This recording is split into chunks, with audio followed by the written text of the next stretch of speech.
इसी हरी घाटी में 3 प्यारे दोस्त रहते थे, बादल हाथी, पिंकी खरगोश और धीरू कछुआ। बादल हाथी जंगल का सबसे बड़ा लेकिन सबसे दयालु जानवर था। उसकी सूंड इतनी मजबूत थी कि एक बार में 10 केले तोड़ सकता था। पिंकी खरगोश दौड़ने में इतनी तेज थी कि हवा भी शर्म खा जाए। उधर धीरू कछुआ बहुत धीमा था, लेकिन दिमाग से बेहद चतुर और शांत। तीनों हर दिन साथ खेलते, नदियों के पास जाते और जंगल की नई नई बातें सीखते। एक दिन की अनोखी चुनौती। एक सुबह पिंकी ने उछलते हुए कहा, आज हम एक नया खेल खेलते हैं, जंगल चैलेंज। धीरू मुस्कुराया। कौन सा चैलेंज?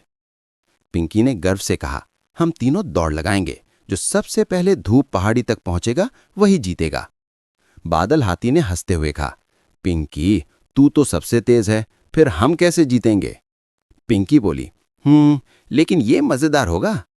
धीरू कछुए ने धीरे धीरे सिर हिलाया। ठीक है, लेकिन याद रखना, दौड़ से पैरों की नहीं, दिमाग की भी होती है। दौड़ की शुरुआत। तीनों लाइन में खड़े हो गए। पिंकी खरगोश हवा की तरह दौड़ पड़ी। बादल हाथी भी अपने बड़े पैरों के साथ खूब कोशिश करने लगा। धीरू कछुआ धीरे धीरे चलता रहा, जैसे हमेशा चलता है।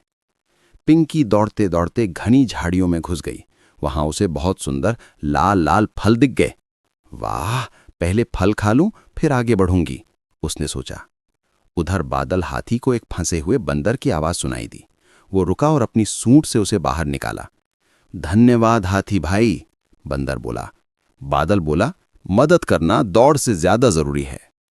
इस बीच धीरू कछुआ धीरे चलते चलते रास्ता सोचते सोचते आगे बढ़ रहा था।